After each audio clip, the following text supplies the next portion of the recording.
Hi, I'm Mac McCarthy, and I help people with their breakups. And today we got another gem of a show for you.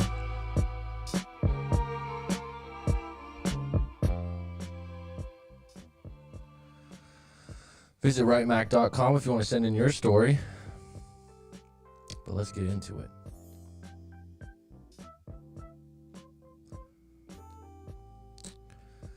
It's Corey Wayne Friday, so I got the sport coat on.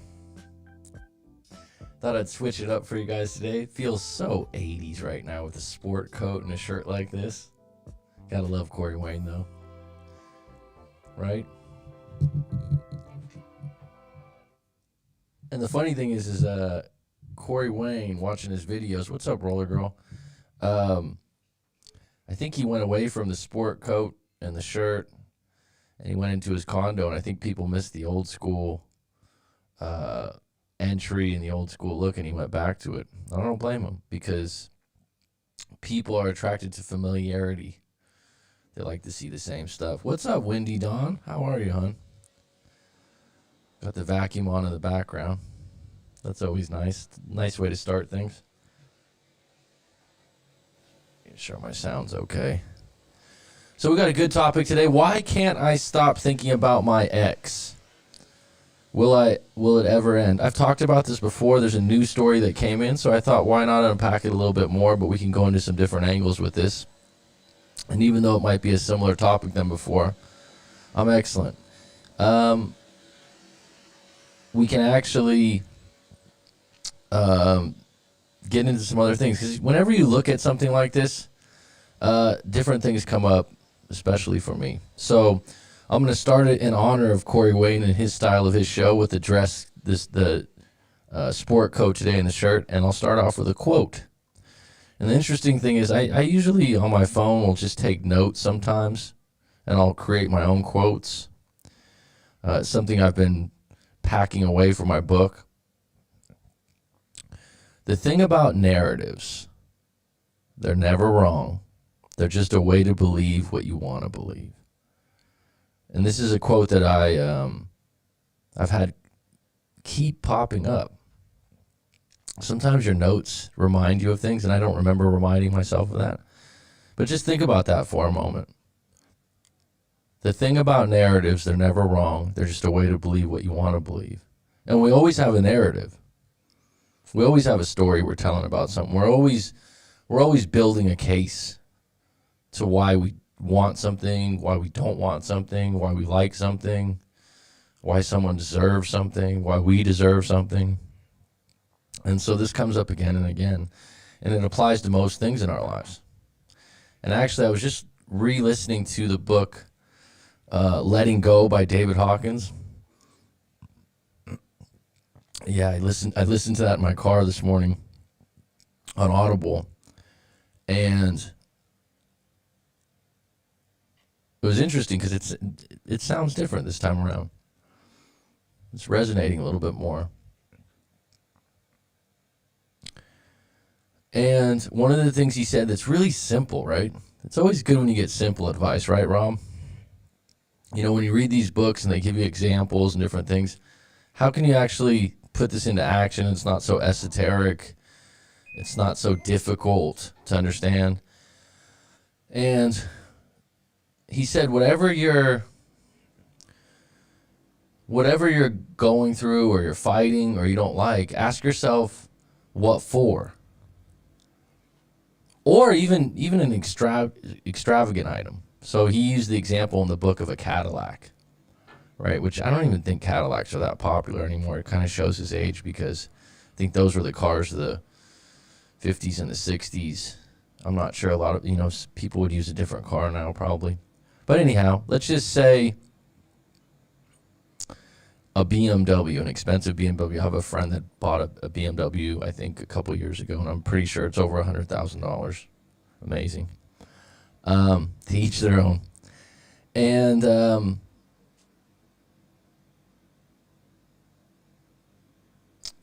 he was saying, ask yourself, what for? What am I buying the car for? Now, maybe you say, a car like that for speed, for looks. But he goes, keep asking what for. So originally, if you said, Well, I like BMWs. Okay, what for? What do you really want? Like, you keep diving, you keep diving, you keep diving.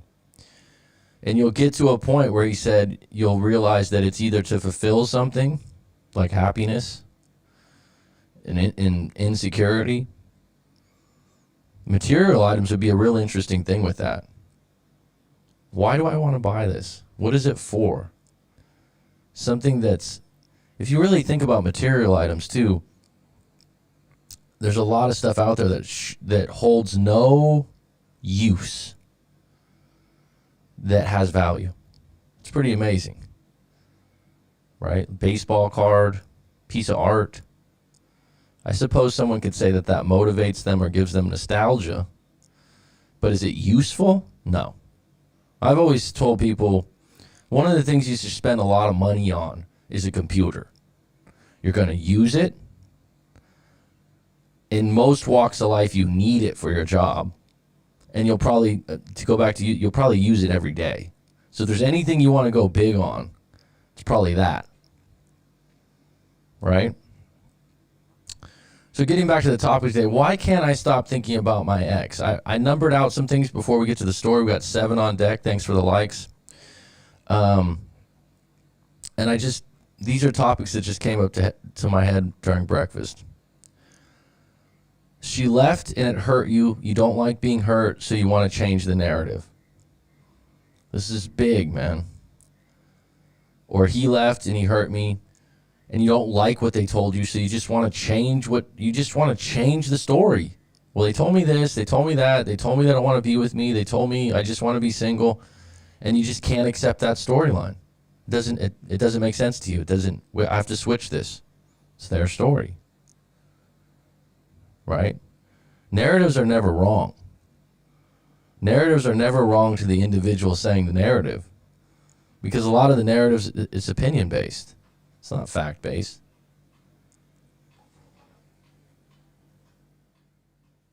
Maybe I had it a little bit too loud. Hi, Matt. Good topic. I think I'll be in this situation soon. When I first came to you, I should mentally tell myself all the positive things, but it was my body that wasn't getting the message. Interesting way to put it, Mr. Pipe.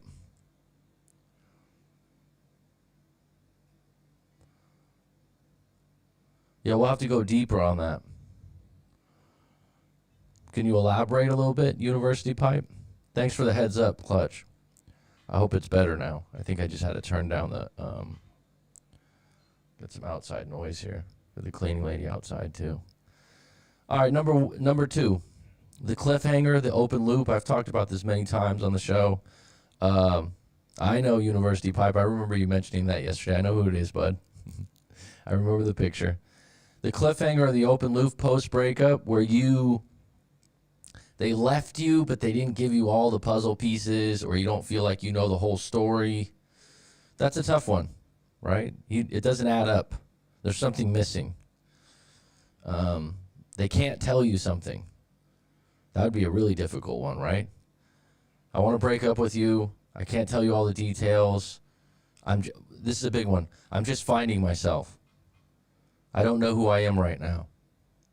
It's not you, it's me. And they just leave you with something like that that's very open-ended, and you got to figure out why. That'll keep you thinking. Your life's number 3. Your life sucks. This relationship. Your life sucks outside this relationship, and you don't want to face it. So you believe all your pain is the breakup. People that got their shit together outside of a relationship do much better post-breakup. Make a checklist. Jobs, finances, your looks, fitness, camaraderie, confidence. Are you proud of what you do? Your family life. Can you get all these things on deck at once? Probably not. But it's good to look at them. And what's really bothering you? There's usually something in your life outside of your breakup that's bothering you. Right? A popular one would be finances or your job. The amount of people that tell me they don't really like their job, but it pays them well. I understand you can't change that in a minute, but sometimes you can make some adjustments and change that. Number 4, you're being a victim. Why you can't stop thinking about your ex? It's all about what they did to you In this particular case, I recommend you talk to a coach or a therapist and really unpack it. Because if you want to come at it from that angle, I'm okay with that. It's okay to lick your wounds. It's okay to feel a little bit bad for a little bit while, but you don't want to make that, part of your identity, or you don't want to start creating generalizations that all women break hearts or all women do this or all men do that because you're a victim. Number 5, the story doesn't make sense to you. How could they leave? This is a big one. Men do this especially. They don't understand why they left. We had a good thing. I was going to marry her. I don't understand this. Number 6, you're just pissed. You're pissed off. They wasted your time. This is a big one for women. They wasted my time. That's the one that comes up when I coach women. That was a waste of their time. It was a waste of their fertility years, literally. You feel like you were duped. If you were cheated on, you're pissed. When you're pissed, really what you want is for them to be the same way or for them to hurt. And I think sometimes what you don't realize, and I just realized this doing a workshop this weekend, that when you're angry, it's actually probably that you're hurt. There's probably something beyond just being angry that's making you angry. So, for example, if someone hurts you, someone cheats on you and you say, I'm pissed, I'm angry. Really, you're hurt and you're angry that they hurt you. And so before you can get to dealing with the anger, I think you have to accept that they hurt you. If you're one of those people that thinks you're really tough and you don't like to show your feelings, you probably go straight to anger and stick with that and don't address the hurt. And that can be worked on with a therapist or a coach. Hypnotherapy. Number 7, you have some issues from childhood with abandonment. And breaking up triggers this. So there's a client of mine that she told me, she's like, I'm always just so scared someone's going to leave me. And as we unpacked it further, when she was a child, her mother didn't abandon her, but her mother had to go away for a couple of years to take a job. And so she wasn't around at the house. And then they had another child. And the gap in between the child and her was quite big. And so the father really gave that child a lot more attention. And she just felt like she had been left by her mom. And so she's like, I don't know why. And she actually doesn't have trouble breaking up as much as she starts a relationship, and if it's good, she's worried that they're going to leave her, so she has to end it first. Number 8, you're a negative person by nature. This is big. You're a negative person by nature, and you believe things will never get better. So something like a breakup happens to a negative-based person. There's no solution. There's no answer. There's no coach that's going to help me. Everything's BS. And if that's the way you want to be, and I wouldn't even say that's victim. That's narrative. That's not just victim. Some people get off on being negative. They find it extremely humorous, which I do sometimes. My father, I would apply to being a negative person in a lot of ways, in a humorous way. But when you get into a breakup and you can't find a way to look for solutions or to get to a neutral place, and you think that has nothing to do with you, you're wrong. Number 9, why you can't stop thinking about your ex. You'll never meet another one like them. Big one. For men, for men, this is the big one. Surprise, surprise. And they usually don't get to this. Oh, she was great. She was wonderful. She was outstanding. I'm so hung up over her. And then you get a little deeper, no pun intended, and it's like, oh, it was the best sex I ever had. It was absolutely incredible. Let me tell you, Mac. Right? Women don't usually come up with that narrative. They don't come up with that narrative as much. It's more, I wasted my time. It's more anger, bitterness. But men look at it like I lost my girlfriend. Women look at it like I lost my time. It's interesting, huh? Might not always be true. There's probably some women out there going, no, that's not true of me. Okay. I'm just saying in my assessments as a coach that that's common. It's not the rule. And that's why I joke around a little bit that a lot of times if a woman was to ask me, well, how do I keep a guy, or how do I attract men better? It seems that they get most attached to that particular thing, intimacy. Whether you like it or not, whether you think it's wrong or right, it's very common. Number 10, you don't believe you could do any better. In fact, you believe they were better than you. This is a big one. This irks me when I hear people say it. And you were lucky. You literally got lucky. You'll never meet another one like this again. You were batting above your weight. They're better than you. They're better than you. Right? That's something you need to talk to a coach or a therapist about, because that's your own insecurity. Because you don't get lucky when you meet a good partner. You have something going for you. It's not like you were just like magically they fell out of the sky, right? And if you believe in destiny, you believe in synchronicities, you still have to be in the right place for that stuff to go down. You still have free will. 11, this is a big one. Why I can't stop thinking about my ex. You never truly broke up till now. Now think about that. I got a lot of people that stay in the gray area. I've done this in breakups. You keep talking. You hook up here and there. You send each other good nights.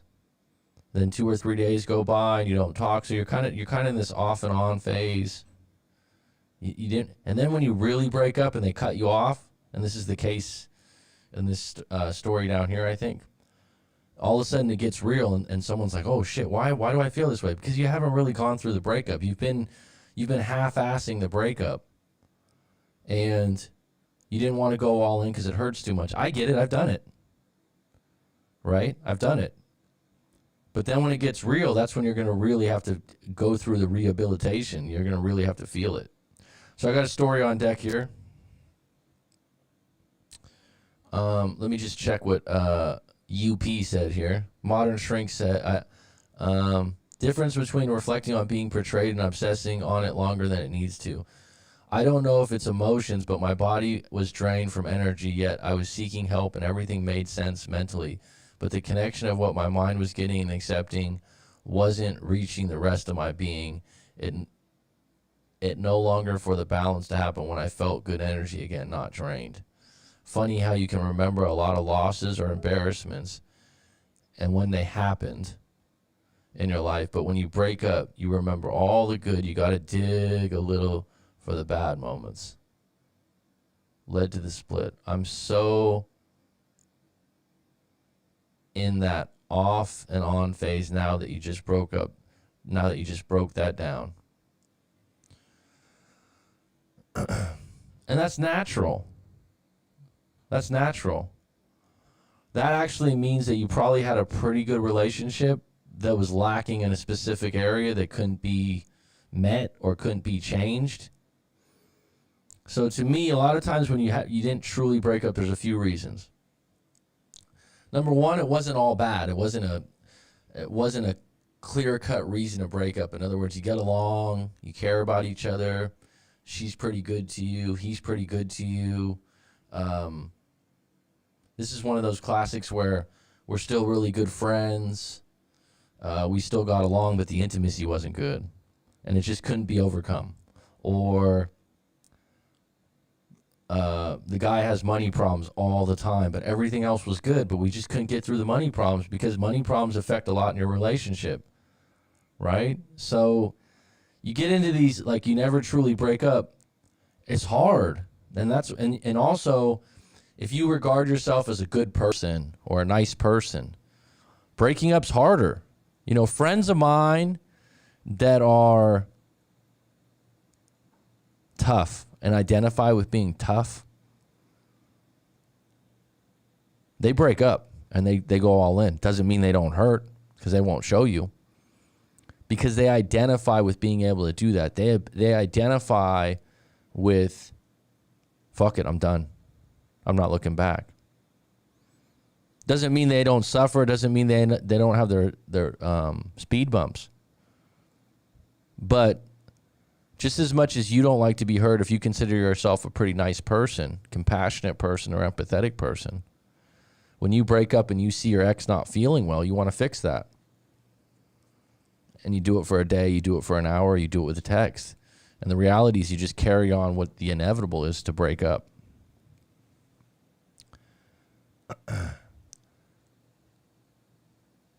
Eduardo Martinez, how you doing? Ali Riza Moderas, what's up? What's up? As the good Budweiser commercial used to say, what's up? People go through stages of grief when they go through breakups. You're losing a person. Absolutely. Do you think those stages, modern shrink, are always the same sequence, or can they be different sequences?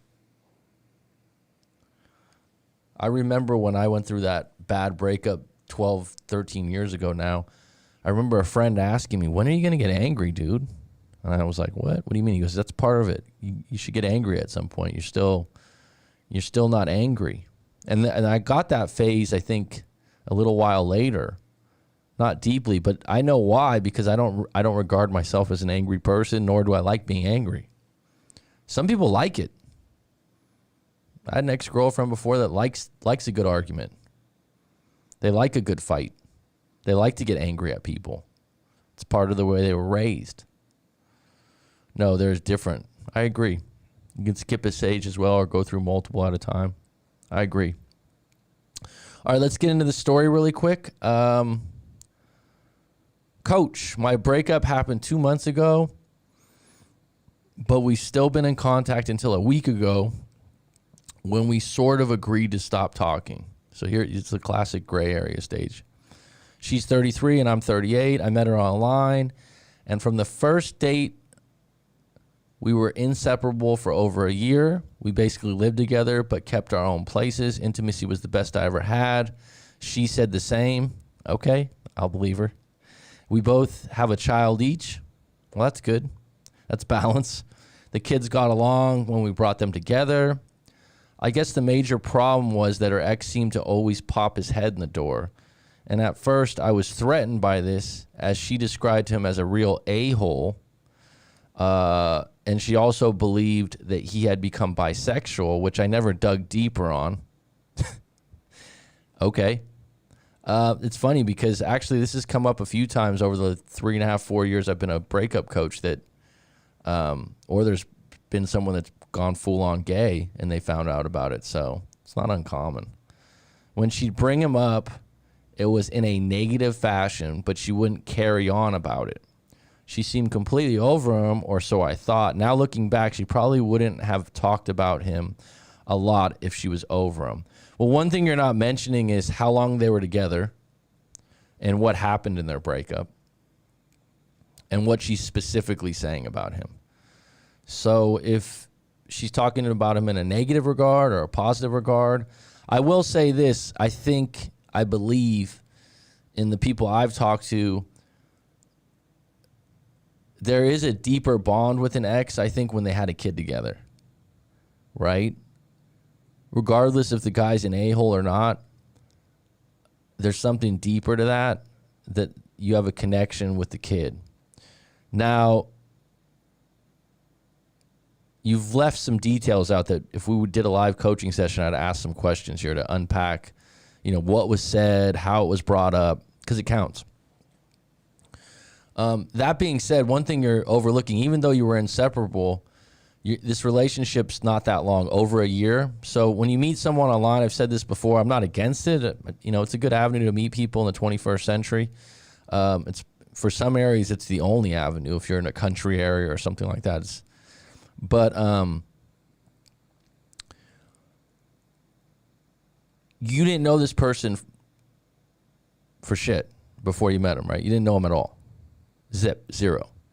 So, relationships in the past, you used to know them from school, work, you used to know a little background. So you met someone online and then you were inseparable for a year and a half. They're able to reinvent themselves. They're able to keep things from you because you had no leads before this. And so when you break up a year later and you're like, wow, I thought I knew so much, you didn't know. You started from zero. A lot of relationships in the past wouldn't start from zero. You kind of knew someone at work, or you know what I mean? So people are unfolding in front of you. They're telling you who they are. They're releasing a lot of characteristics that you don't know about, and it could take longer than 6 months, 8 months, 9 months. We were doing great as a couple, even did some road trips up the coast and just got along like best friends and lovers. Then about 3 months ago, about a month before the breakup, she sat me down on a Saturday afternoon and told me she had to tell me something and I wasn't going to like it, but she likes honesty in all relationships. She said she hooked up with her ex. She said she didn't want to go into details. Of course she doesn't. But she said there was no penetration, her words. I guess that's a positive. Then she said they did some other stuff, but wouldn't say it was anything serious. Of course, I demanded to know more. She said they had some wine and didn't remember much. Well, that makes you feel better. I got up and walked out. She texted me we could get through this. I replied, cheating is non-negotiable for me. Bye. And a few days later, we met to talk, and it went well. She told me all the right things and even cried when saying sorry. So whether you agree with cheating or it's a non-negotiable for you, it's completely up to you. There's no rules of the world for this, right? There's some relationships where people can oversee this. They can let it go. If it's not for you, don't do it. But there's not much else someone can do other than be honest and also say sorry with a legit feeling of emotion and regret. Then that night we started to hook up and I just couldn't do it. I was getting visions of her ex and I just couldn't do it. I couldn't let it go. I went home and cried a bit. Well, that's you giving it a chance and seeing that you're not going to be able to erase this, especially not in a day or two. I told her through text I couldn't overcome this, and I broke up with her. Of course, in the coming days, my friends and family said I did the right thing. I know, but we continued to talk. Even went to eat a few times. I could tell she was really trying to make things right. I just couldn't overcome it. What I'd ask is, what for? Why can't you overcome it? If I asked you that question specifically, what are you getting from not overcoming it? So this last week, I just let her know there was no chance and to stop texting good nights and I miss yous because it wasn't going to happen. Now a week into not talking, I really miss her. I'm wondering maybe I can make things work. Why are my feelings changing? Good question. My short answer, based on this story, because right now it's getting real. When she's calling you, missing you, texting you, you're like, at any given moment, I can change my mind and I have the option. People don't change feelings, don't change actions until consequences are apparent. So your consequences are now like, okay, we're really not going to talk again. Why can't I get her off my mind? Well, you're conflicted. You're conflicted. On the one hand, it's non-negotiable for cheating for you. You've already stated that. Number two, you've already tried and you've had a visual with her ex. And then your other part of your mind's going, wait a minute. We were inseparable. We had a good thing. She said sorry. So your mind's trying to negotiate what's the better option, and you're at a stalemate, right? That's where you're at right now. And then on top of it, you never truly broke up till now because you were on and off. You were getting those misuse, you were getting those texts, and now a week into it, you're like, you put your foot down thinking this was a good thing, and now you're going, oh shit, we're all in now. It's like she's stuck in my head all day and all night. What's your take?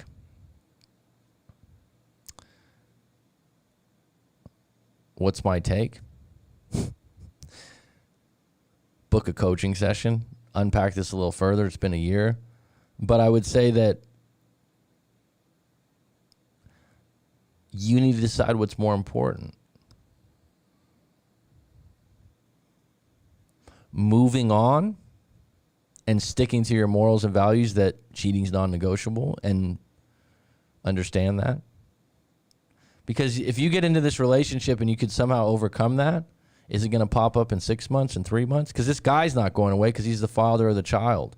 She has a kid with this guy, right? So he's not going away. He will pop his head in the door, and every time you see this guy, it'll be a relapse, right? So if I were you, not talking to you, I would stick in no contact and work yourself through this, because give yourself a month, 2 months. This is only the first week. I will say this. If you were only together a year, it's not as bad as 3, 4, or 5 years. You're going to have to give yourself some time on this. Because like I said, I don't think if you got back together, you'd be able to let it go. Because the guy, it would be possible if the guy, you'll never have to see him again. But if this guy comes and picks up his kid on the weekends and pops his head in the door and gives you a little shit-eating smile in the corner of your eye, you're going to want to smack him. Or you're going to walk out. Because in your head, you're going to go, your mind's going to run. And that's going to be the hardest part. There would be more of a chance if this guy was just maybe a random or someone that she, was never in the picture again. Should I call her and get things going again? Based on what you told me, if you do that, you're probably doing it just to alleviate the pain of right now. But I believe the same problem is going to come up again. Whenever you break up and make up, that's fine. It works. If it's going to be long term, the problem has to be fixed, or working towards the problem being fixed. Right? I always bring up alcoholism. It's like if someone's an alcoholic in a relationship, the problem is the alcoholism. Someone goes to rehab. They show you they're trying. They come out of rehab for a couple months. They show you they've been sober for 3 months. You get back together. Doesn't mean they're going to relapse again. Doesn't mean they're not going to relapse again. So the same goes for you. You can get back for 3, 4 months with this woman, and this guy shows up, and you might relapse again. So you can call her, but I would say the odds are probably against you as far as not being triggered by this guy again and losing it. How can I overcome what she did? Well, you can't get amnesia. There's a few different things you can do. You can do, like I said, hypnosis, hypnotherapy, exercise daily, but most of the times it's going to take time. And it's not going to be by you spending more time with her. Even if you are going to get back with her, you probably need a month to process this and decide what you want to do. So I would say time's the number one thing. All right, let's get into the live stream. We got 8 on deck, 4 likes. Chuckster, how you doing? Modern String says you can skip stages as well. Okay, I said that. This process will repeat itself. I'd say the high probability this relationship was doomed from the start. I suspect this guy left out some details. Absolutely. That's why I always tell people I would highly recommend doing a coaching session. The story's good. It's a good start, right? But you're shortcutting yourself, because I know when I get into a coaching session, you divulge so much more.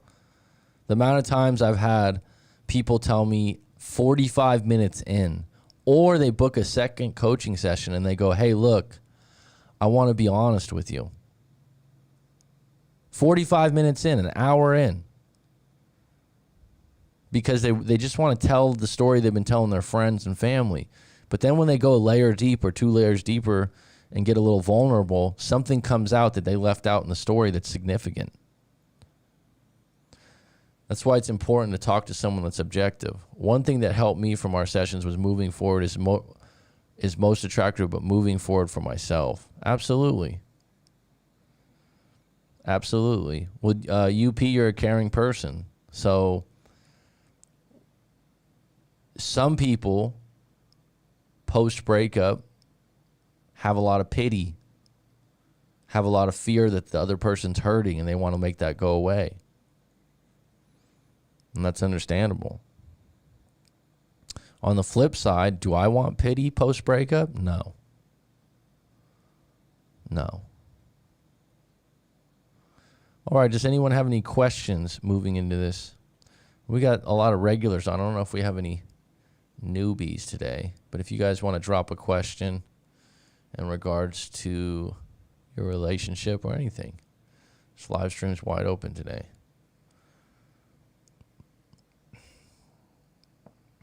Hold on, I had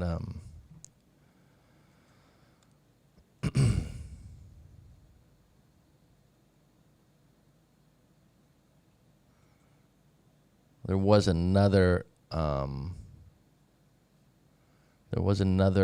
story written in recently, and I'll get into that. It's not on the topic, but we'll get it out there today.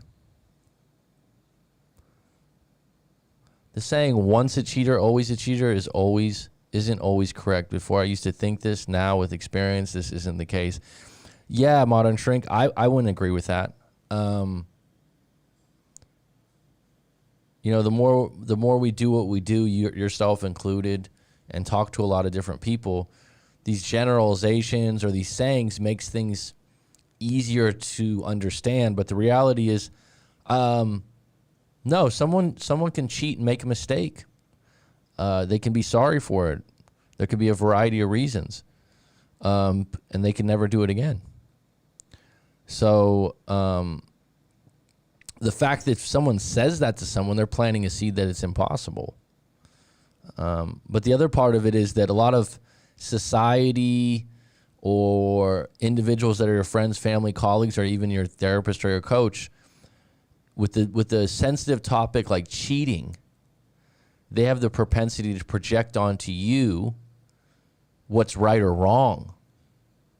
When the reality is, there's been some relationships where someone's cheated and the family stayed together, and by all accounts, it was a really good thing because there's kids involved, and they were able to overcome it and they were able to work through it. Is that possible for everyone? No. And it comes down to what you're willing to accept. Someone says it's impossible. No one should ever accept cheating. Says who? You? Right? Cheating's been going on since the beginning of time. Why? If it's such a horrible thing, why has it been going on since the beginning of time? Is it part of human nature would be a better question. Does that mean it's excused? No, but I would say it would get you to understand it better. Sex at Dawn by Christopher Ryan. Very interesting book. Very interesting book on different cultures and how apes and monkeys deal with sex. Very interesting. Mating in Captivity by Esther Pearl. Very interesting book on cheating.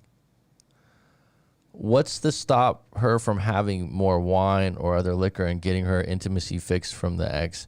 She already demonstrated that alcohol makes her forget about him and goes for sex with the other. Does she have a past of cheating? He didn't write that she did. That's where I would ask some questions. But I think at the core of this is a non-negotiable for him. He's got to stick to it. It's not a non-negotiable for everyone. And that goes back to what my quote was earlier today. Your narrative's never wrong. It just helps you believe what you want to believe. And if you want to believe that someone won't cheat again, or you want to believe that they deserve another chance because you're inseparable and you're best friends and lovers, I can live with that narrative if you can. But 1 strike, 2 strike, 3 strikes are out. It's up to you. My job as a coach isn't to tell you what's right or wrong in the cheating world. That's for you to decide. Now, there's some limits to some behavior that's just unacceptable. But that's also me projecting what I think is unacceptable too. But cheating? Since the beginning of time. Since the beginning of time.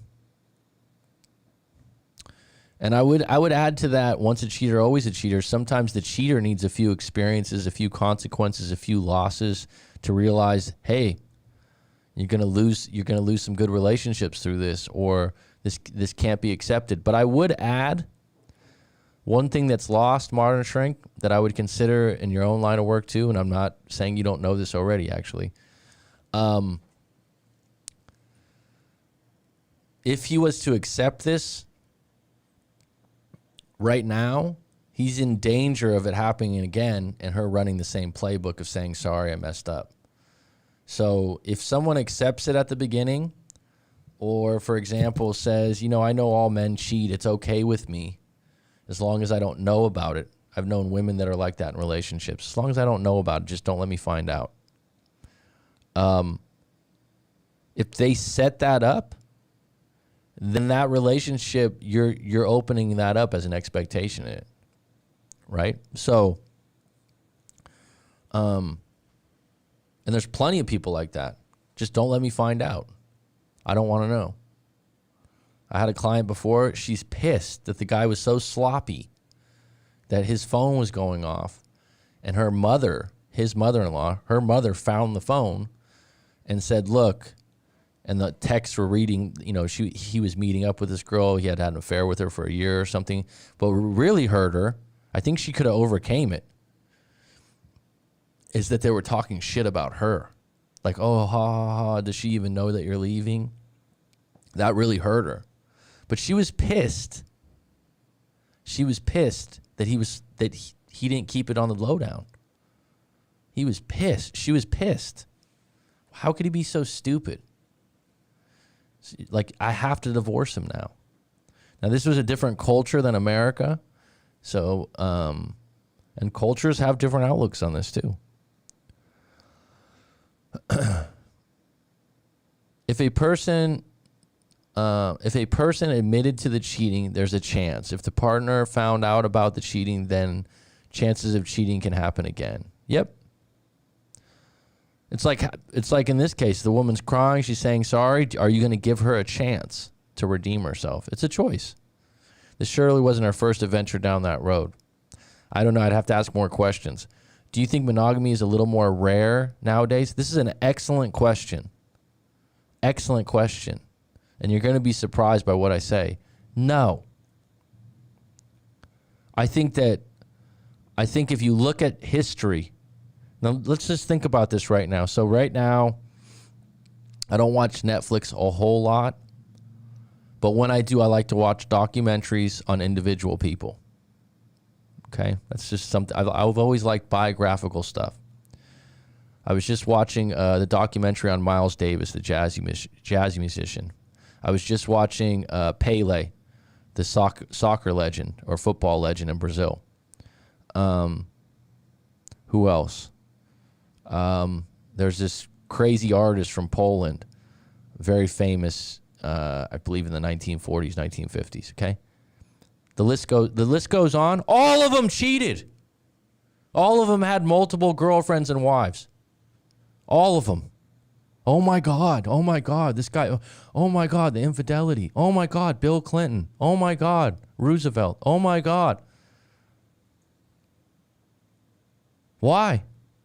I mean, since the beginning of time, why do, if you look at history, I was a history major. I shouldn't say that because then people bring up all kind of history trivia whenever I've brought that up. Oh, do you know about this or know about that? There's a lot of history out there, dude. But, any of the kings from Charlemagne and all these, they all had multiple girlfriends and wives. Right? It's like Tiger Woods. Oh my God, Tiger Woods was cheating? Oh my God. Oh my God, these people are cheating? These movie stars? To be honest, I mean, I don't know what it's like to be famous like that, but I think your options go through the roof. Your ability to overcome temptation is going to be extremely tested. So everyone from the outside is like, "Oh, what a jerk." Well, if you had increased if you increased your I'm talking as a man, if you increased your availability of women that were coming at you left and right, would you be able to overcome that? I mean, why is this happening over and over again? Right? I think it's a little bit part of nature. Are other animals in the animal kingdom monogamous? I don't know. Are they? Interesting question. Now, if someone makes a vow, or someone says they said it from the outgo, hey, this is why it's important when you first start dating or you get married and you say, cheating's a no-go for me. You got to state it out in front if that's your thing. And you got to filter correctly if that's the other person's thing. But I'll give you a funny one. This was, they weren't close friends of mine. It was like friends of friends, but I think they were in their late 20s at the time. And they were a couple. They had been together for a couple years. Nice guy, nice girl. She was American. He was Australian. They lived over here. And he was saying how he had gotten accused of hitting on one of his girlfriend's friends and trying to kiss her at a get-together. And he's like, I would never do that because I got cheated on. I would never cheat. I would never do that. And he goes, but I can't remember because I was so drunk. I said, well, the girlfriend said he literally did it in front of her. Right? So there's variables to this stuff. Now, I would never say that everyone cheats, or I would never say that cheating's okay because everyone does it. I wouldn't say that. What I would say is it's way more common than you think. And the amount of people that get away with it are way more than you think. People that have come to me that are in cheating relationships, that are seeing someone regularly. Okay? And the thing is, if we had studies on this, who's going to be honest? The cheater? It's like I just was a part of a study recently for, I won't go into the details of it, for this hypnotherapy course I'm taking. I had to take this like 30-minute survey for a study, right? It's still like people can lie in the study. Like, if you know what I mean? Like, some of the questions are some of these studies, it's like how accurate is the information, right? So if someone's going to go into like a cheating study, it's like, oh, studies have shown about cheating. Good luck getting the answers correct from cheaters. Come on, man. You know what I mean? Oh, no one's going to know. They should give the right answer. Bottom line is, it's not just famous people that cheat, right? It's like all the tabloids around, everywhere you go, there's like someone cheated on someone. Every soap opera, someone cheated on someone, right? Not saying it's wrong, not saying it's right, but you got to decide how important it is to you. And you also have to look at where you're at in life, who you're with, and you know if someone's apt to cheat. Don't you? Have you been with someone and they cheated on you and you were absolutely shocked? Now, I've met clients before. I'm like, wow, you cheated? I wouldn't think you did. But I mean, out of my 4 serious girlfriends that I've had in my life, the first one, wouldn't be surprised. Very flirtatious, very outgoing, had quite a few boyfriends before me. I don't say that proudly, but it was okay at the time. But I just wouldn't be, but I also, that was the one that I didn't trust that much. Was only with her about a year. The next one, trusted her very much. Was she capable of cheating? Sure. Looking back, sure. The third one, I would probably bet my house on it that she would never cheat. Just by her morals, values, the way she was very strict with certain things. Fourth one, maybe. Now, does that mean I'm okay with it? No. I'm just saying, looking back at their character and their, if they were in the right place at the right time, who would be more apt to do it? Out of the four, one of them absolutely not, and the two other ones highly unlikely but possible.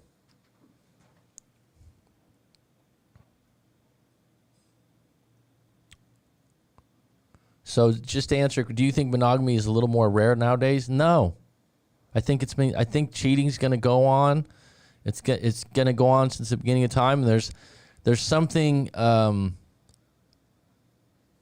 believe there's got to be another option besides marriage, from going boyfriend, girlfriend to marriage. There's no double A ball. There's something else you can do.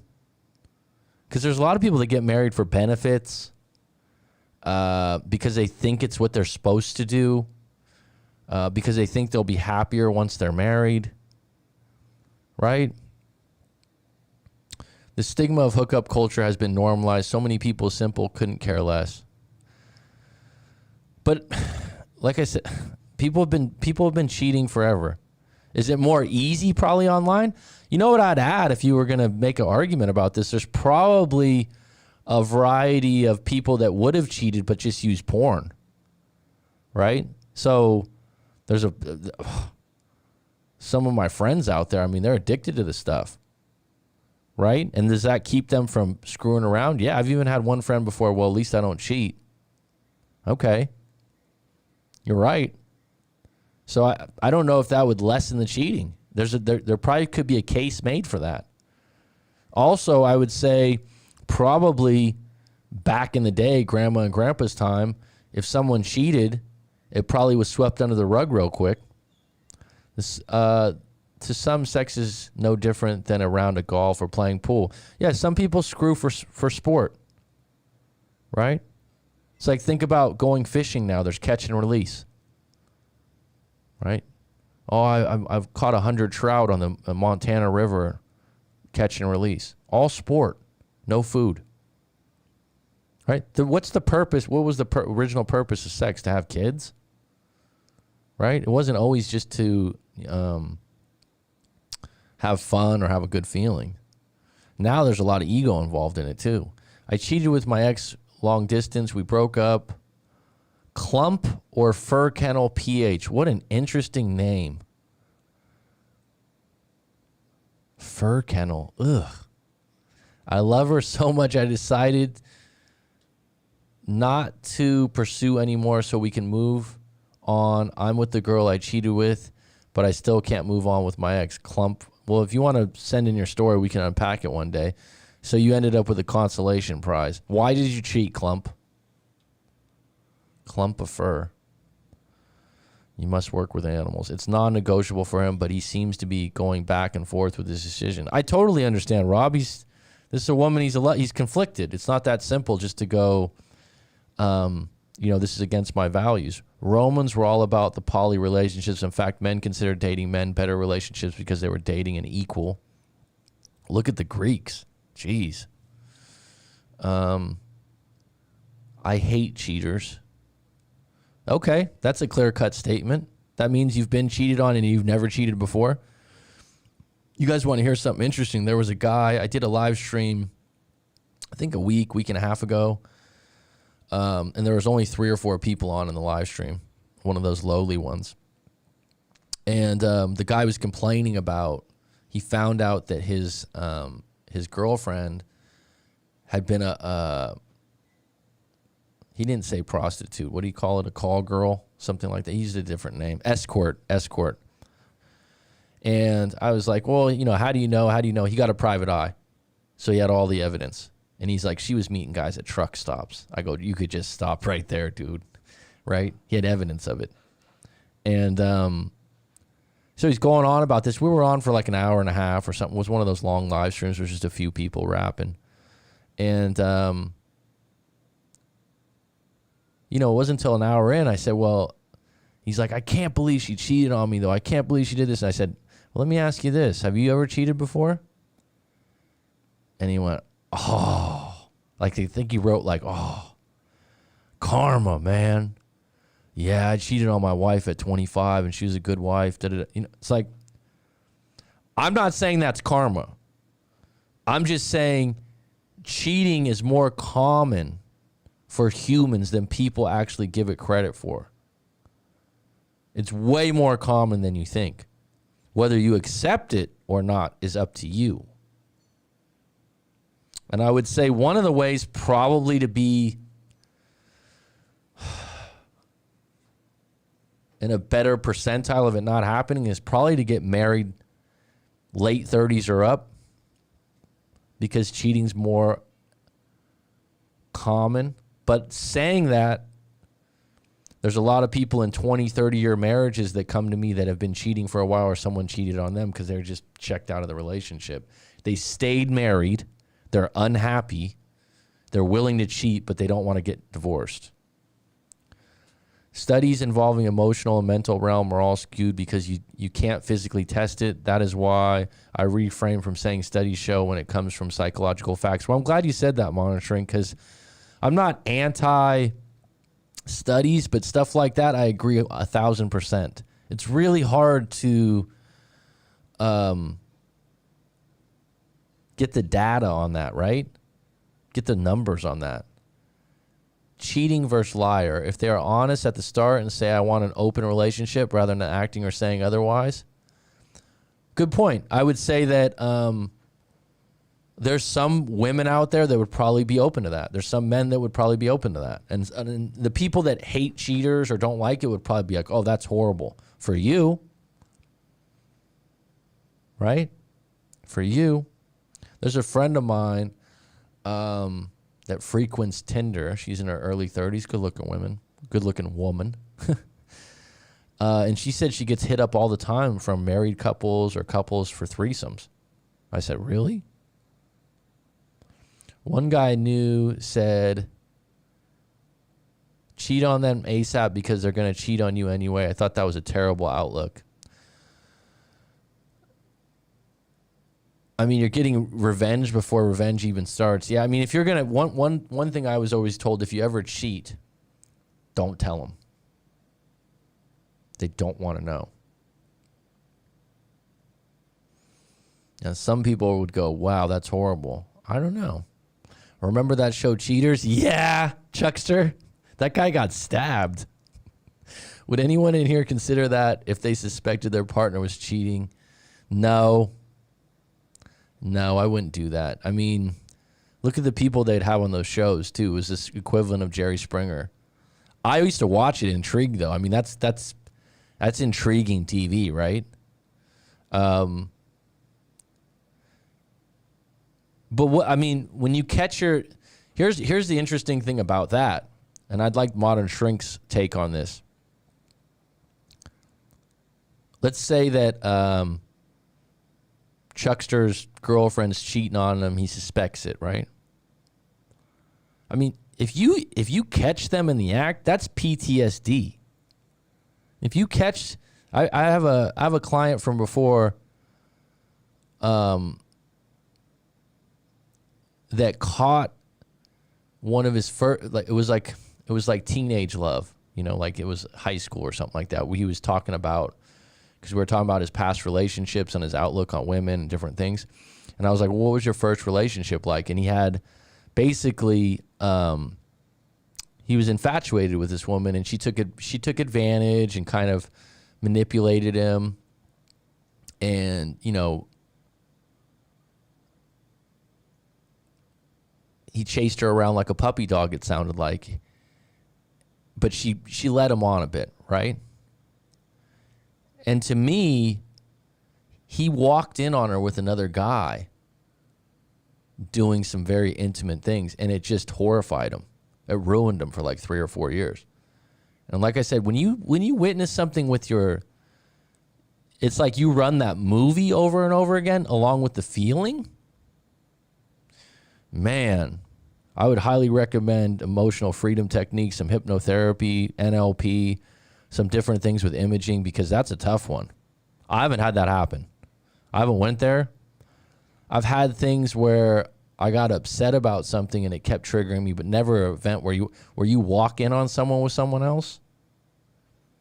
That's why I always think it's hard if you find out your ex is cheating and you know the guy or you know the woman, let alone your best friend, one of those situations. So I would say with the cheaters thing, I wouldn't want to do that because I wouldn't want to elevate the trauma of it. I wouldn't want to be in, to me, humiliating them is humiliating me. Like, to me, your relationship, this is what, like when you go out and you talk about your ex, a lot of it's a reflection of you. What I see in you, I see in me. That's a statement I believe is true in all of us when we make judgments. And I'm a judgmental person sometimes, I'll be honest. What I see in you is what I see in me. It's very true. But going out and doing that, to me, it wouldn't make me feel better. If I knew, I'd want to be done. But would I want to see it in my face? Probably not. No. If I don't trust, either you don't trust your partner or you should end it. Right. I've only had one partner I really didn't trust, and that was towards the end, and that led to a breakup. And there was a possibility of cheating, but I don't know, and I didn't want to know, and we broke up before it got to that point.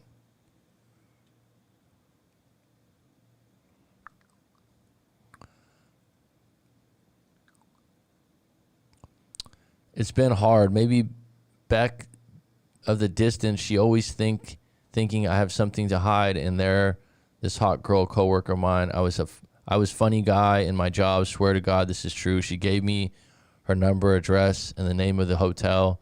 Then after that, it was a blur. I cheat. Well, listen. Let me tell you something, clump of fur. I've had a client that sweetest lady I've ever met in my life kind of person. Mid-30s, married for years, extremely kind, religious. I could just check mark all these things that would make you think she's not a cheater. Feels absolutely guilty and horrible that she cheated, but she's done it multiple times. And she actually had a reason. Her husband couldn't perform. And it wasn't it was a medical condition. It was a medical condition. So this is a unique situation, but she still was cheating and she still felt bad about it. And she said she wouldn't tell him, but if he asked her directly, she wouldn't lie to him. That's a unique situation. Now, the person she's cheating with is also married. They do it at work. He also feels guilty. Both of their partners have no clue.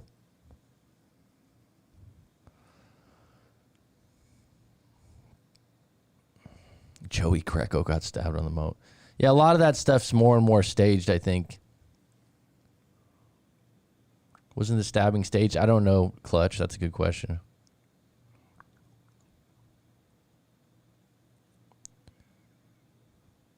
You talking about the show Cheaters? They used to have private investigators and follow them around. I mean, that show's got to be 20 plus years old now, huh? Relational PTSD is real trauma when it comes to relationships. Modern Shrink, have you done any work with emotional freedom technique and tapping things out? I've just started. This weekend got a new technique with that, and I used it with something that was bothering me, and it works. It works quite well. It's very simplistic.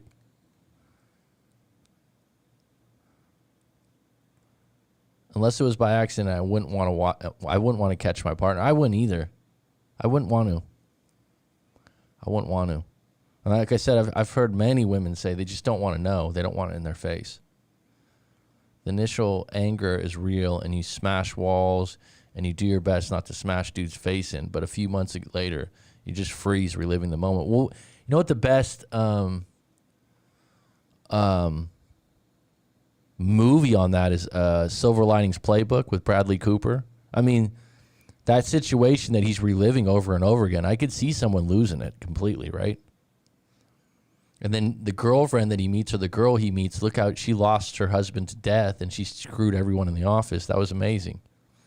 A lot of people think that's a funny movie, but and it was good. It was well done. Great role for Robert De Niro.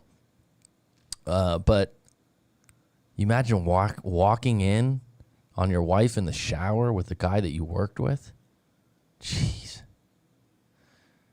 They're engaged in cheating at work. Yep, Rob. It's not it's not uncommon. And there's a few fields that it's rampant in. There's the people that come to me that are cheaters, they're in the same fields. Tapping helps with AFib too. I do EMDR for tapping. There's two people in my study group right now that's EMDR. Before my friend got married, he always had partners. Those partners were all married and would complain to him about their husbands.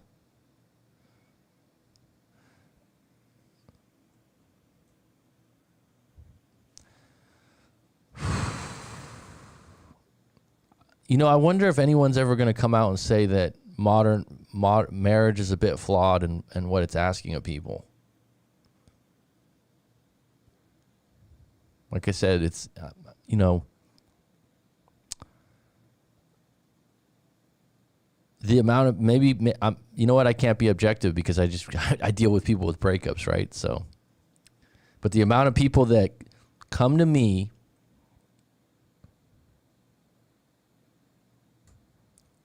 that were married 25 years, 20 years, 15 years, and tell me for 5 years their marriage, they were sleeping in separate rooms, you would be shocked. And I'm not exaggerating. They slept in separate rooms for 5-6 years. Generally had kids, and they broke up, and they were like, it was over 5 years ago. And then what happens is they come to me not for that marriage or divorce. They come to me for the first relationship out of the marriage where they had passionate, good sex and intimacy, and they had someone touching them and caring for them and doing things with them and being engaged. And that relationship ends in a year, 2 years, 3 years. They're shattered. They're shattered because to them, they're like, we should be together forever. We should be, and on top of it, they've been extremely neglected for 4 or 5 years. So that intimacy tastes so good. So good. Water in the desert. And then if they break up over something, they're absolutely lost. Because to them, it's like, if I'm in a good relationship, we'll be together 20 years. Mac, I used the tapping technique at jiu-jitsu last night. Did it work? Did it work, Jesse? Sometimes some of these things, these modalities and things you learn, they're so simple. I've already used it multiple times with clients, this tapping thing to let go of things. And it's really, at the gist of it is, maybe I'll make a video with it, is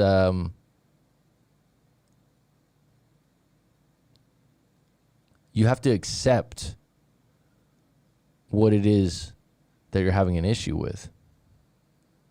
And that tapping, if you just tap it in, like I said, I'll do it for another show, especially if it's a coworker you, as you would say, broke bread with. Oh yeah, oh man.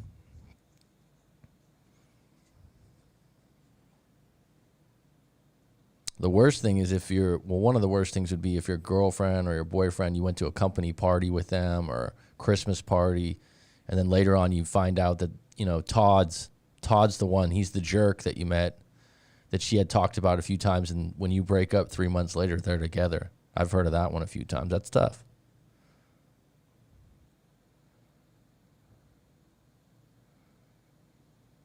Tapping was invented. I had a different story about where tapping was invented, but who knows? I believe you. Yeah, the story I had about the funny thing about tapping, yeah, there's a few different stories about who invented it. It's Gary Craig is the one of EFT, but there's another guy before him that was charging like $100,000 to learn his technique, and Gary Craig stole it from him. And they've all made their own things. I hadn't heard that before about this Mexican woman. 6 minute rounds. Yeah, it did work. I had done a few rounds with bigger people, which is obviously a lot more difficult. So for 3 or 4 rounds. Okay, cool. Yeah, it's one of those things you can do right away, too. What's like, if anyone knows who Wim Hof is, the Iceman, he has a technique for breathing, and he calls it his technique, and he got it from Timo, which is a Tibetan breathing thing, and he calls it his technique. Is it people who are flawed and not marriage? That's a really good question. That's a really good question. That would be a really good question to explore in a book or something, because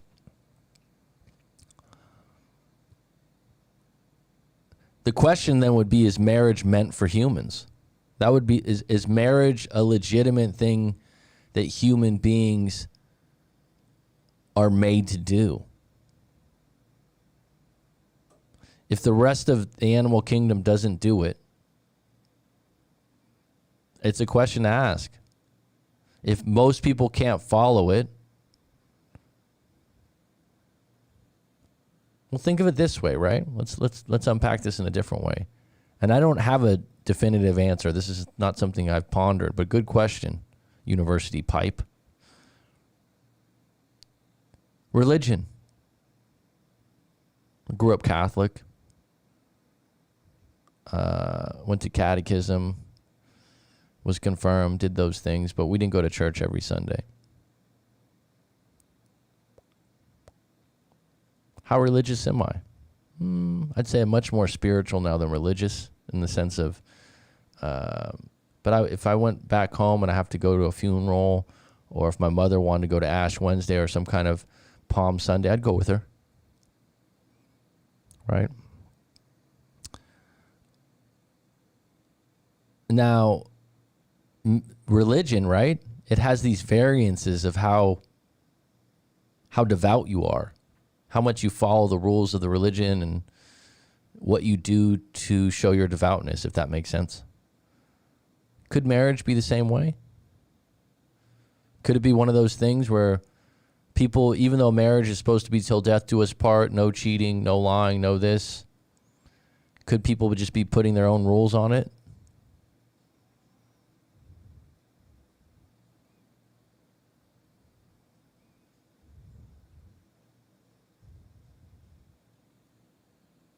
And I think there's a book out there, Rich Cooper plugs, I can't think of it, about marriage. And a lot of what marriage was originally for was to marry families within families and increase assets. So I don't think people would say that's the same thing now. Some people are like, wow, you must be anti-marriage. I'm not anti-marriage. Looking at your question, I would say that if I had a gun to my head, I would probably say that the idea of what marriage is supposed to be is probably not congruent for people long term.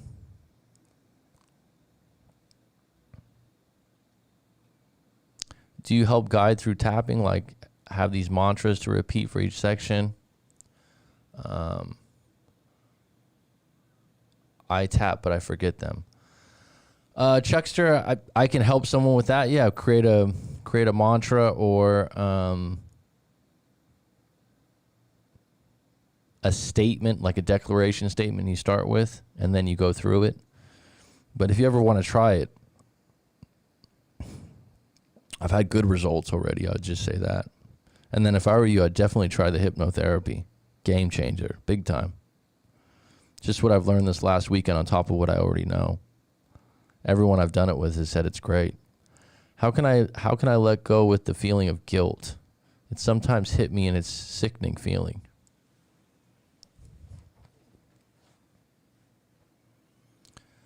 I would say the tapping would be a good start. The EFT tapping.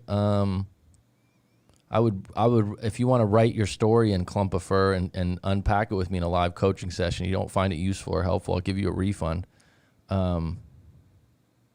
I'd start with that, because guilt's a very bad emotion to carry. It affects a lot of things. It affects a lot of things. And right now you're conflicted because you're moved on with someone else already.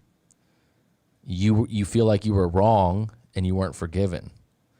And so you need to accept that in some ways. I could help you with that. Like I said, book a live coaching session is what I would recommend with myself. It's used to be called the butterfly hug, and some man took it and just named it tapping and claimed to have invented it. I heard a different story, but I'm not saying you're wrong. Modern shrink. I'm not saying you're wrong. Like things like this, there could have been a tapping from the, beginning of time. But yeah, the story I heard was different. But there's different versions of this. Just like I said, the Iceman, Wim Hof, has this breathing technique he charges a lot of money for, and he just basically took it from Tibetan monks that used it in the Himalayas. And he calls it his breathing technique. Look at Ryan Holiday. If anyone knows who that is, he's an author, and he's written a lot of books. All he does is eat off Stoic.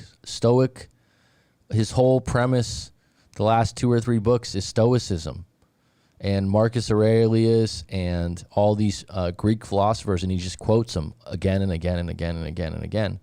And I think he's a pretty good writer. The Perennial Seller is a great book. But now it seems like he's got this formula and he's just sticking with Stoicism, and more power to him. And he just quotes the hell out of, anything Marcus Aurelius, anything this, and then it just holds so much power, right? But they're not necessarily his words or his philosophy. He's just packaging it in his own way in his books. So I've said this a long time ago. Everything's going to be a remix in the future. There's very few people that come out with their own stuff now, right? Like, who comes out with something groundbreaking and different? I don't know. Like hypnotherapy and hypnosis. Everyone thinks that, you hold a necklace like this and I'm going to put you under on a stage, and the only thing that it's used for is, for people to quit cigarettes and to stop eating too much. It's used for a lot of other things. Just look at theories. It all takes from Freud. And if you look, what's interesting about Freud? Look into his biographical stuff. That's pretty interesting. Look into his biographical stuff. I think that Freud's done some great things. But what's interesting is about Freud, right? Civilization and Its Discontents. Very interesting book. I had to read that in college. Junior college, actually. In an English class. The professor in an English class gave it to us. But Freud invented this type of therapy. He invented it by seeing people, which I think is great, because it's almost like an artistry of therapy. But he did it because he had nothing to go on. And then Carl Jung comes along and goes, yeah, Freud's my mentor, but yeah, I'm going to take it in a different direction and do my own stuff. But now with like universities and all these other things, people are getting certified. It costs them a lot of money in different modalities. But does that allow you to go outside of that and create your own stuff? This is what excites me about where I'm going to go this next year, is that it's going to be hypnotherapy. It's going to be energetics, EFT. I want to learn a few different things and then make my own style. See, Freud and all these other ones, you can just get a basic psychology book and learn the theories all you want. Definitely try a session. I've been doing sessions with Mac for almost 2 years now. Weird. It was October 29th. Great. It'll definitely help. Thanks, University Pipe. Thanks for the backup, bud. I appreciate it. I agree. Eventually everything becomes repetitive. It's starting to get, yeah. I think about a year or 2 years ago, I stopped, self-improvement books got very repetitive to me. Very repetitive. In fact, I can't really read another one, which is not a bad thing. That you can go through a phase of that and go down that rabbit hole. Does hypnotherapy work on eating disorders, and would you perform that? It does, from what I understand. I probably wouldn't do that just because I don't think that's a lane I want to get into. And that's nothing personal. This is my own personal belief. I want to stay within breakups. But I would say this to you, FP, interesting name. If you were someone like University Pipe, who we've worked together for 2 years, and you said, hey, I want help with my eating disorder, I would say, no problem, bro. Let's do it. Because we have such a good rapport, and I know he trusts me, that our therapy is built on rapport that's so deep. And I really believe in intention. And the fact that if I really want to help you and I care, that goes a long ways for these kinds of things. And so just off the, if you came to me for an eating disorder, I wouldn't have the background to even unpack that. And so I wouldn't feel comfortable. Or when we talk about a breakup, or even if I know you already, it's like, I keep wanting to say your name. University Pipe is not his name. I know him very well because when you open up about a breakup or a girlfriend matter, it's very vulnerable. It's one of those things that's very private, and you don't tell your friends and family all the details. So once we do that, we can go into other things quite comfortably. But what I would tell you is that I would absolutely consider using hypnotherapy for an eating disorder if you've tried other things and they don't work. But yeah, I would say for that particular one, I would want to be more versed on eating disorders. And it wouldn't be fair to you. There'd be other people that'd be better about that. But if you want me to recommend, the great thing about hypnotherapy now is I think that there's probably some anxiety going into an office. Like, what's this going to be like? And now you can do it on FaceTime, and you're actually, you get rid of the fact, I think people are a little nervous to get hypnotized and go deep alone in a room with someone, especially women, right? I don't blame you. Well, now on FaceTime and these kinds of things, you don't have to worry about that. You can be completely comfortable at your house, and there's going to be, no worries about that. You don't have to be awkward going into a office. And actually talking to some of the people that have done hypnotherapy for a long time, the FaceTime's actually better because you're usually in your room or a comfortable place and you're actually face to face, where if you were in an office, you'd probably be a good 5-6 feet away. I just got Emerson's Self-Reliance. Have you read that? I haven't read it, but I'm familiar with the book and I'm familiar with some of the quotes. I think that's a great book. So that's basically an essay, isn't it? Or am I wrong? I thought that Self-Reliance was an essay. Who am I thinking of? There's some guy that lives his life by that. There's a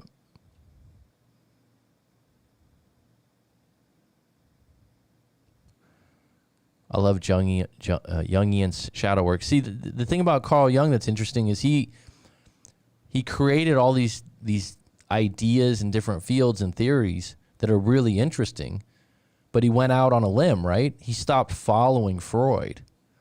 And now I would say, am I wrong in saying that he might be not as well known name-wise, but pretty damn close? But I would say way more people are into his work.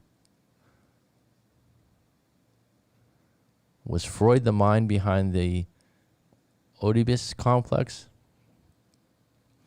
I'm not familiar with that one. I'm not familiar with it. I'm sure Modern Shrinks knows. Okay, he introduced the concept. Yes, it's an essay. Yeah. Okay. Yeah, I know the essay. And the amazing thing, it was written in the 1800s, right?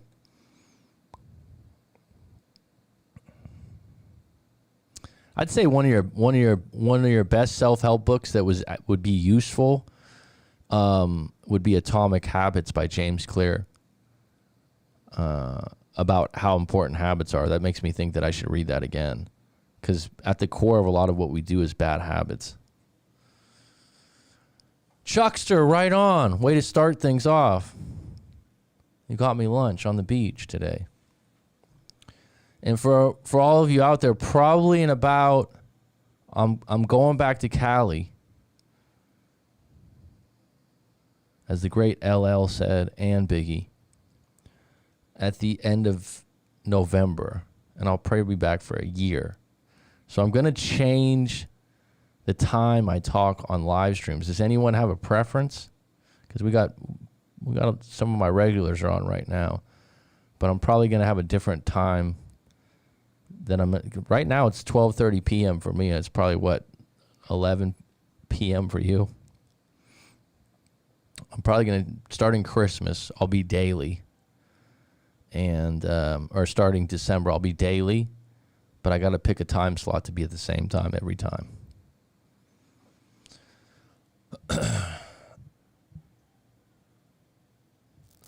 Oh, really? You think that the younger generation, that could be possible? Yeah, because Jordan Peterson's such a icon now, huh? Yeah. Could be.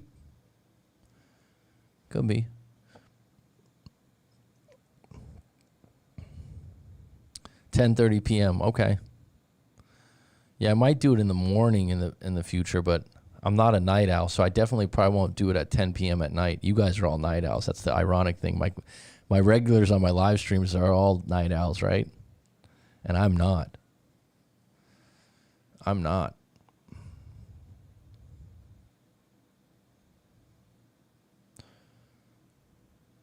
I'm excited about it, though.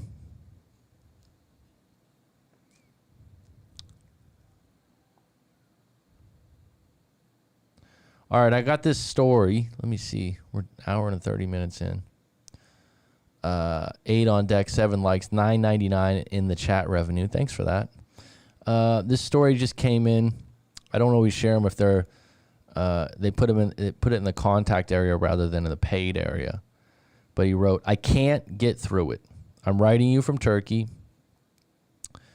If there is any fault or disrespectful words, I'm sorry for my poor English." Don't be sorry. I actually taught English as a second language for years. So my name is, I won't say his name because he said, please keep my name hidden.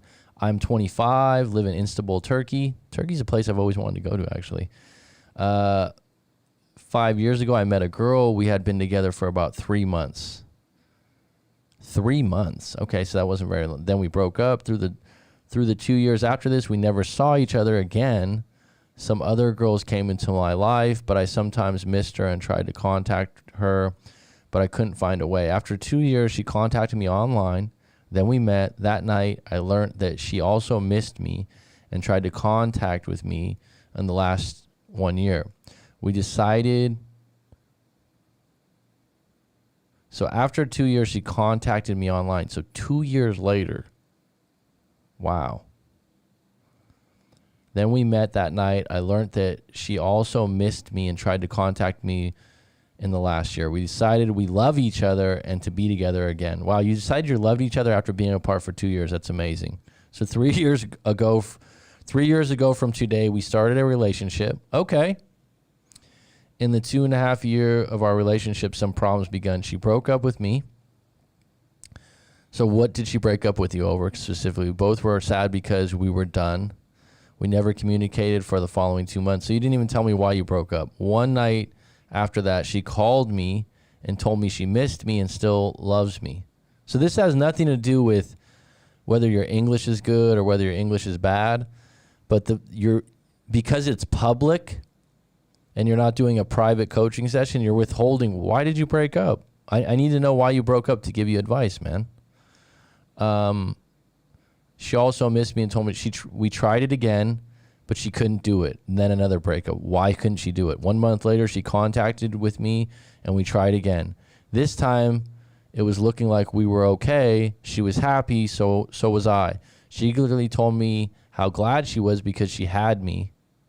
But 3 days later, she found a casual reason like you changed and she broke up with me. It has been 4 months since then. In this period, she wrote me 3 or 4 times, but I didn't reply due to my pride. I don't know how is she now, and I really miss her. I can't help not thinking she had plastic surgery just before our first breakup. Oh, wow. I suspect she left because she is more beautiful now. I also try more pretty because of her. I just can't move on, and this makes me feel anxious. So I just don't know why you broke up. That would be my main question. What were the problems? What were her complaints? You gave me all these kind of time zones and time frames of when you broke up and you were unhappy, but this is when you got to get more detailed if you want my help. The fact that someone had plastic surgery and then broke up with you, that might be a sign that she's, feeling like she could do better. But on the flip side, she could be really insecure. There's a really good book called Cybernetics by Maxwell Maltz. He was a plastic surgeon before, actually in the 60s or the 70s, I believe. And he talks about how even if you got good work done, if you were insecure, you still would be unhappy with the way you look. So there's not a lot I can give advice on when I don't know why you broke up. As far as feeling anxious, it's very common during a breakup. The short remedy is to go for a run or a walk or a hike, a sauna. Those are short things out of that. But I have to know more details about what went on. I mean, this is why, and I get this a lot when people, there's a contact form on my thing, like you just want to contact and ask a quick question. And it's basically if you wanted to ask a quick question about, I have a question about coaching or things like that. But people send their stories in that way to evade paying the $25 like this. But then they don't write the details out. They don't go all in because they're not paying because they don't value it. They look at it like, oh, I hope you read it. Right? You pay the reason you pay for something is you value it. And then when you value it, you put more time and effort into it and your expectation is much higher. Right? So then you'd read the directions that I write that helps me help you. See what I'm saying? So then you write something like this and you're just, it's not that your English is bad. You don't give me any details. You just told me time frames of when you broke up and you're unhappy and you're anxious. What should I do? I don't know because I don't know very much about why you broke up. Jordan Peterson makes me cringe sometimes. He has some good points. Not my favorite person to get information because he uses his political bias. The thing I respect about Jordan Peterson is he doesn't lose his cool, and he puts himself out there for debates. He's very intellectual. I would say that it's ballsy that he uses his political bias rather than stays away from it.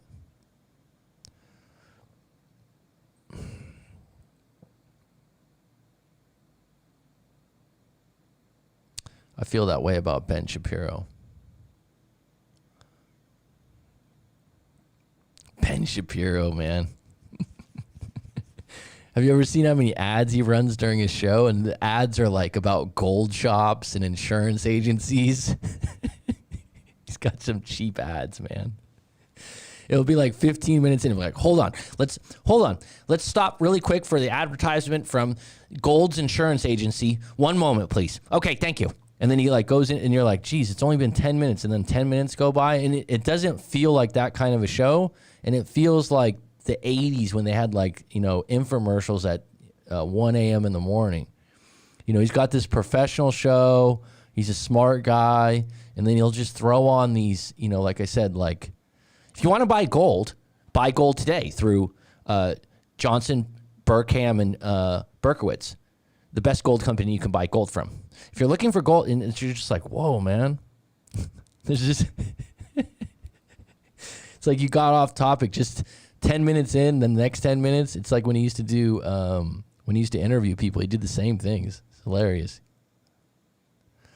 He's sharp, man. He's quick. I respect that about him.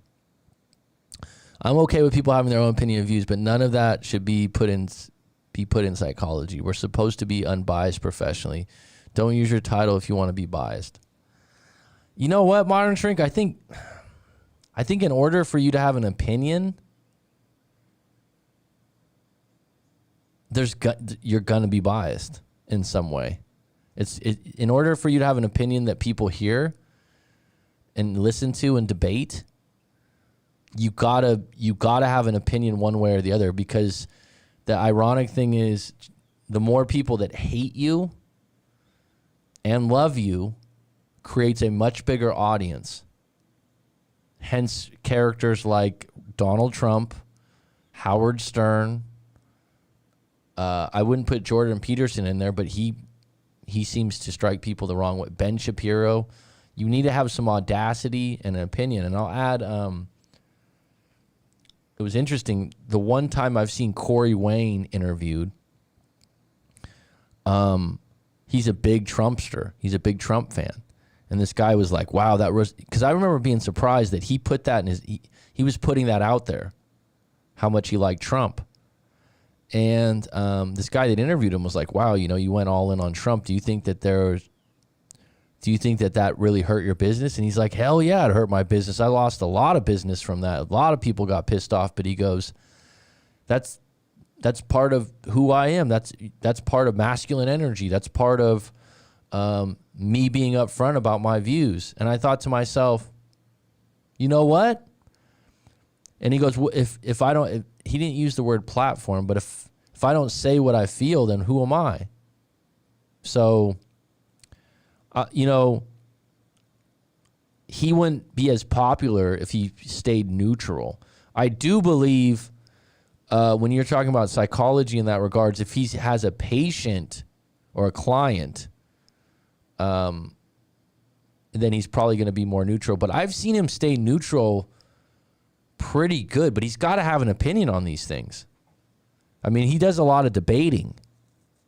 So, I mean, the one that stood out to me, and I don't watch him a lot, but Michael Malice, if anyone knows who that is, interviewed him. Or no, Jordan Peterson had Michael Malice on, which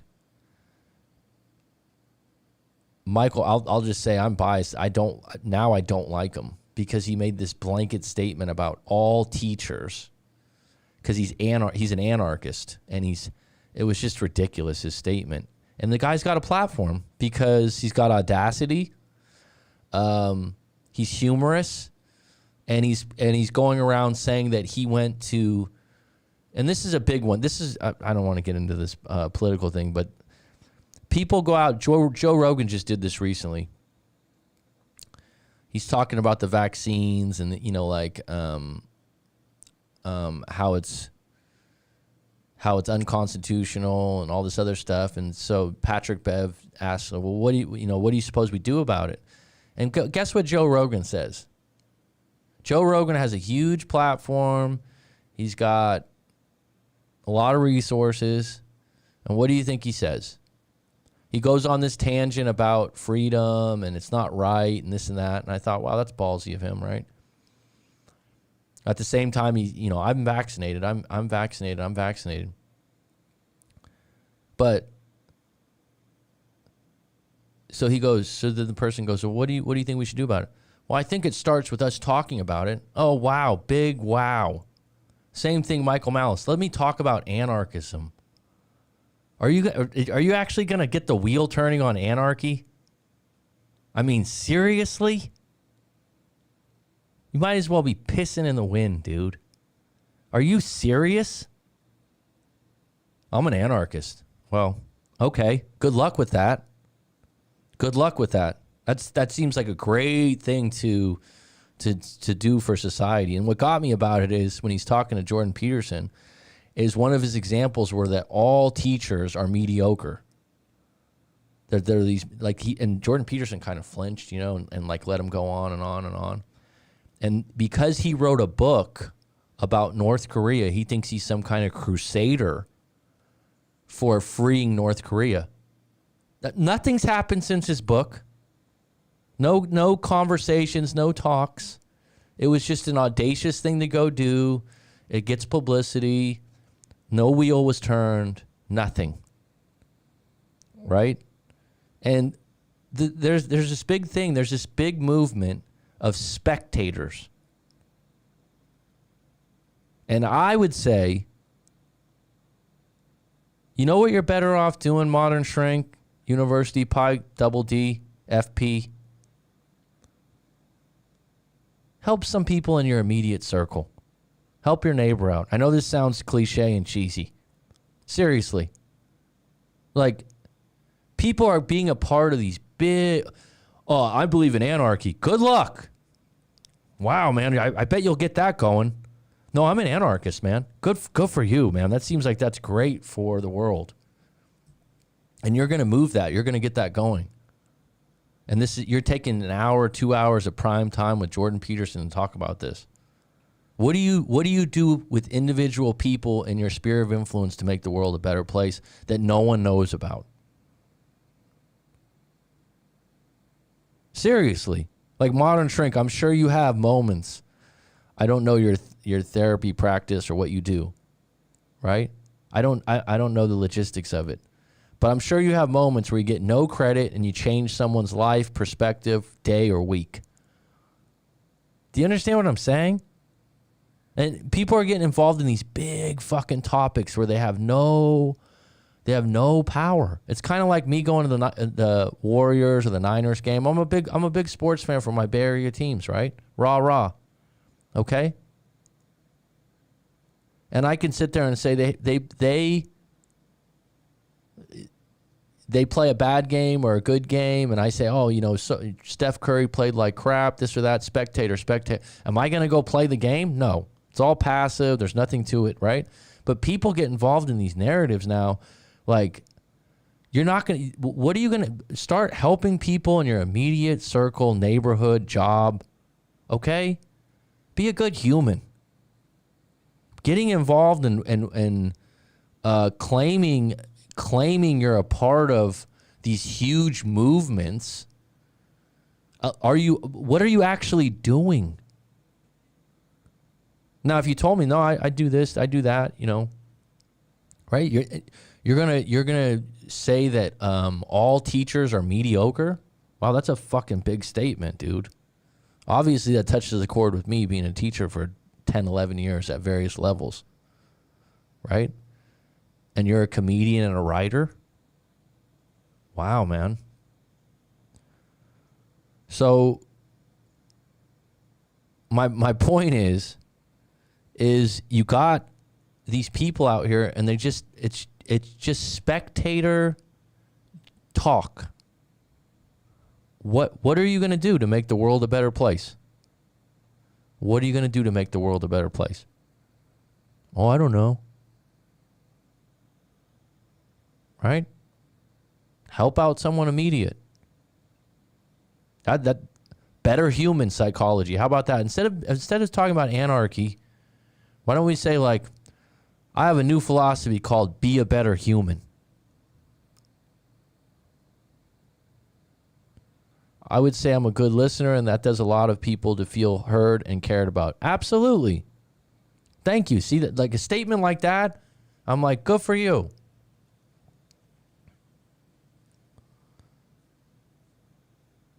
It was Derek D. And you know what was ridiculous about that guy, Michael Malice? He goes, well, why did you come on my show? Jordan Peterson goes, well, why did you come on my show? And he goes, well, your daughter's a good friend of mine. Bullshit. She's a really good friend of mine. And the daughter's just nepotism. It was your classic Jordan Peterson's, uber famous, and his daughter starts a podcast about psychology and interviewing famous people. The daughter has done nothing to gain that audience. And this guy's like, oh, yeah, we're best friends. Come on, man. What was the quote? We see others, what we see in ourselves. I say, and I don't know if this is quoted before, I say, what I see in you, I see in me. And I never really got that before, but it's true. Sometimes I'm I'm being critical right now, right? I'm being critical right now of this guy. I took it personal when he said that. And I thought to myself, wow, and you're pumping anarchy? Come on. I've did 306 sessions in 2 days for 2 hospitals. Are you fucking kidding me? 306 sessions in 2 days for 2 hospitals, kind of burnt on helping others for at least a day, helping myself first so I can continue to be doing a badass job. Well, I take it as a big compliment that you like listening to my live stream after all that. Jeez. How many hours is it in 2 days? Are they 30 minutes? Jeez. Well, you know what? Take a bow, Modern Shrink. Seriously. But it just gets me because everyone wants to talk about what should be done.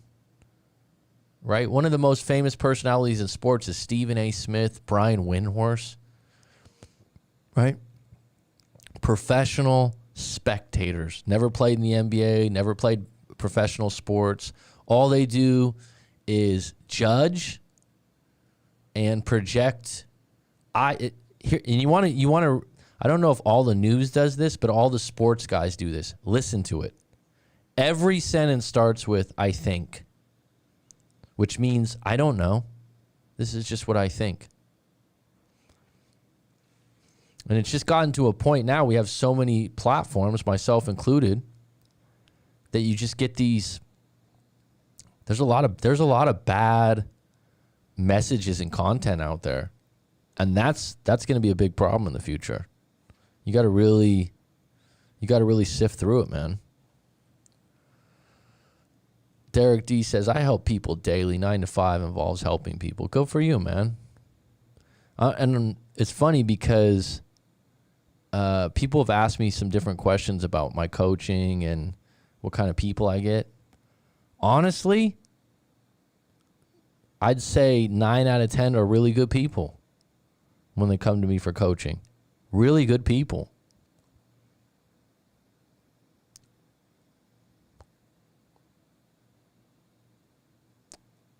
All right, we're coming up on 2 hours here.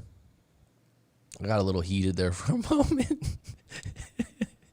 I volunteered to do sessions for the staff since frontline workers overworked. I come here just so that I don't have to think so much. Oh, well, thank you.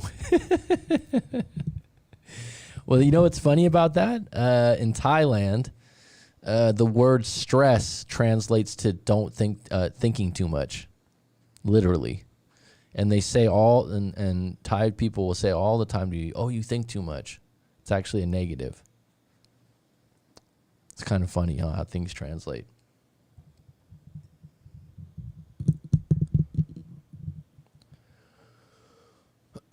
Was there someone else that asked a question? Oh, Romania.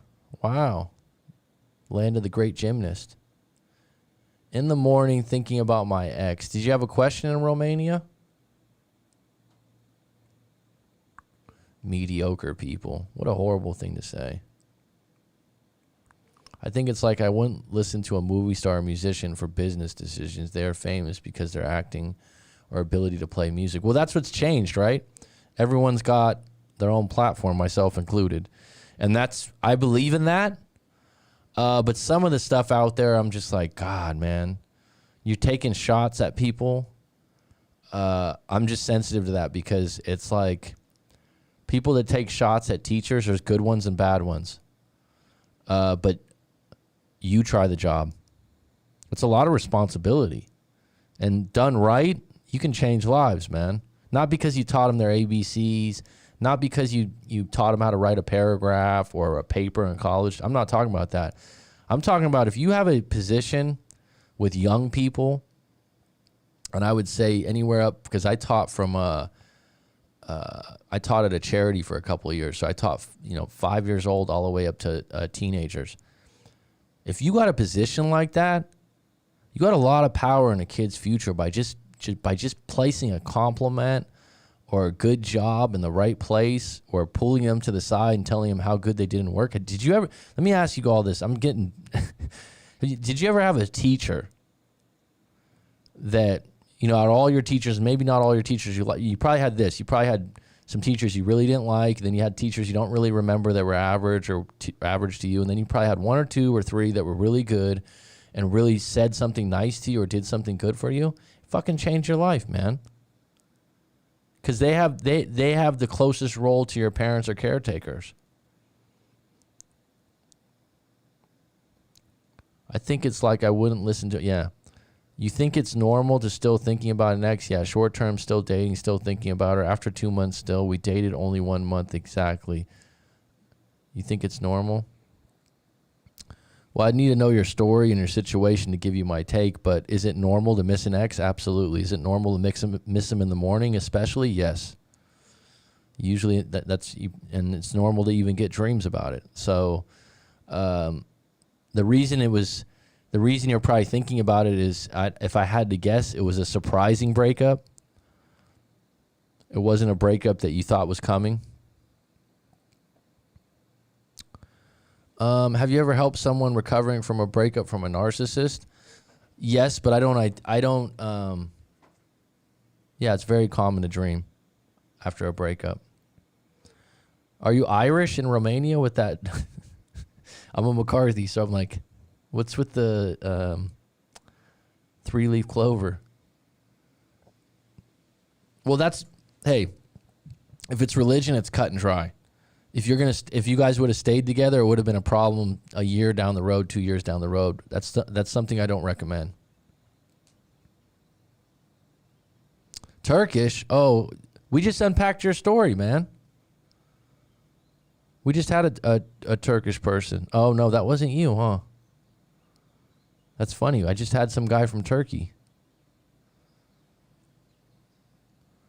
To answer your question, have you ever helped someone recovering from a breakup with a narcissist? I personally like to read your story and go through everything with you. If you want to identify that person as a narcissist, that's fine. I don't usually use that word or label. I'm okay with it. I just would rather get into the details of what happened in your breakup and unpack the guts of it and get through everything. I find that sometimes putting that label on it, call the guy an asshole, but putting that label on it doesn't change the fact of what happened. And so I feel like let's get into the details of it. And so, yeah, to answer your question, have I had situations where someone appeared to be a narcissist? But I don't make that the point of the coaching session, if that makes sense. The point of the coaching session is to get you clarity, first and foremost, on what happened and why, and look at ways that you're going to move forward, whether that's back with them, without them, were they right for you?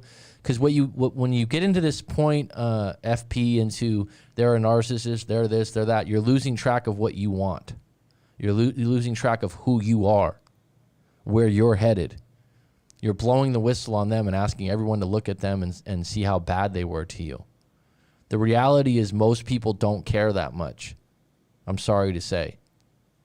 And they're not going to go to jail for being a narcissist. So we need to talk about what happened in the relationship, what they did to you, how you reacted.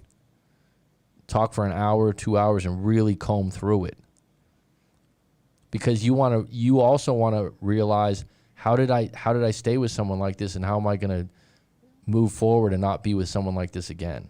I remember my kindergarten teacher more than any other teacher I've had. She was really nice, had a maternal energy. She always had great hugs and smelled like coffee. Isn't that funny? I'm just saying, like, yeah, be better humans, man. Do stuff that no one else sees, and there's so many ways to do it, right? There's so many ways to do it. I find it's a privilege to help people with a breakup. It's a privilege to help people when they're down. It's a privilege to do something nice for someone. Talking about stuff, talking about policies and stuff, as if you're gonna move the wheel. You're gonna talk about like I said, anarchy. Good luck, man. When do you think would be okay to date again? When you're ready. When you're ready, man. Go on. I always tell people to go on bad dates. Go on bad dates. Go on dates that aren't good, because that's progress. All right, folks, I'm about 2 hours away. Any closing questions? I'm 2 hours away. I'm about 5 minutes away.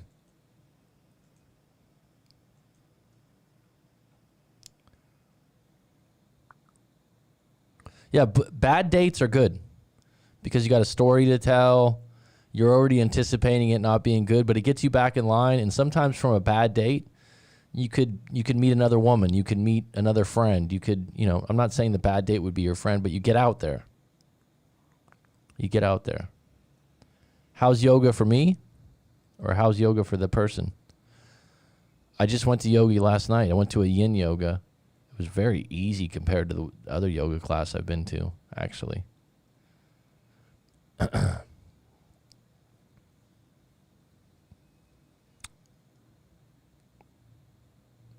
One other thing you might want to start is just journaling out what you want in the next woman you meet. I always remember Raiders of the Lost Ark, bad dates. Oh, they say that in that show? Bad dates? In that movie, I mean. Good night, Coach Matt. Great live. I miss these when you go to days. Okay. Well, maybe I'll do a night session. I'm not sure. We'll see. We'll see what time's the best. All right, folks, take it slow. It's curtains. Sabina, have a good one. Do you have an ex you can't stop thinking about, like they were the one that got away? Not me. No, I don't have that. I probably have one out of the exes I've had that I've been like, oh, she would have been best for long term, or she would have been this, but no, not out of my head. I'm okay.